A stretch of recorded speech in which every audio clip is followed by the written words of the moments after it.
बताऊंगा, पहले प्रसंग सुने। सबसे पहले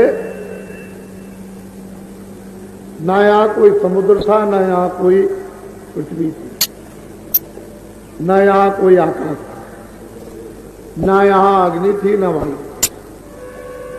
इन पांचों तत्वों में से इसमें कुछ भी नहीं था। जब यहाँ पृथ्वी नहीं होगी तो पानी नहीं होगा, और पानी पृथ्वी नहीं होगी तो अग्नि और वायु नहीं होगी, और आकाश नहीं होगा तो यहाँ पर वेद पुराण उपनिषद ऋषि मुनि साधु संत महात्मा सतयुग त्रेता द्वापर कलयुग कुछ नहीं होगा। जब यहाँ कुछ नहीं था तो ब्रह्मा विष्णु महादेव स्वर्ग वैकुंठ 14 भवन 14 तब कुछ नहीं थे। फिर इसके बाद न शक्ति थी, न माया थी, न निरंजन भगवान थे, न ब्रह्म थे, न पार ब्रह्म थे। कोई चीज यहाँ पर नहीं थी। तो अब आपको मालूम हो गया होगा कि न पाप था, न पुण्य था, न नरक था, न चौरासी थी, और न जन्म था, न मरण था। जब तुम थे ही नहीं, कुछ नहीं। रामायण को फिर पढ़ो, एक अनिय अनामा अग सच्चिदानंद प्रभु धामा। वो एक अनिय अनाम, वो पुरुष था, अलग था, पूर्ण था, सर्वशक्तिमान था, कुलमकुल था, और सर्वमुख्तार मालिक जिसको कहते हैं, जिसको स्वामी कहते हैं, वही। तो उन्होंने कहा एक अनिय अनामा अग सच्चिदानंद प्रभु धामा। प्रकृति पार प्रभु और बासी, प्रकृति के पार प्रभु और बासी, ब्रह्म निरीय ब्रज अविनाशी, कहा मोह कर कारण नहीं। और कहते हैं ऐसे सूर्यों का वहां प्रकाश क्या करेगा।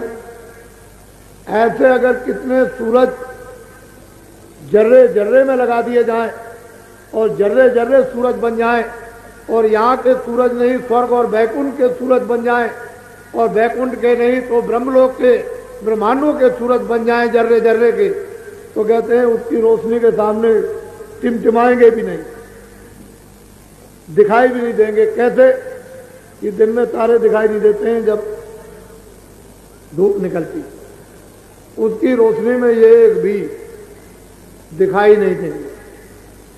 तो कहते हैं कि वहां पर ये कोई भी चीज नहीं। एक अनामा अग सच्चिदानंद प्रभु धाम, उसका अखंड धाम पहले भी था, अब भी है। न उसकी ऊपर और नीचे दाएं बाएं की कोई पैमाई, न उसके लिए यहाँ कागज है, न स्याही है। पूरा समुद्र गोल दिया जाए और इसकी स्याही बना दी जाए, और पूरे जंगलों के पत्तों की कलम बना दी जाए, जितनी घास खड़ी है उसकी कलम बना दी जाए, और बोर बोर करके लिखा जाए, तब भी लंबाई चौड़ाई की पैमाई नहीं लिख सकते हैं, इतना लंबा चौड़ा है। एक अनिय अनामा सच्चिदानंद प्रभु धामा, उसको अनाम कहते हैं, कुछ नहीं था। वो अकेला अब भी है, पहले भी था, आगे भी है। उसी की मौज और मर्जी से अगम लोक बना, उसी की मौज मर्जी से अलग लोक बना, उसी की मौज मर्जी से सतलोक बना। और तीनों लोकों में अनामी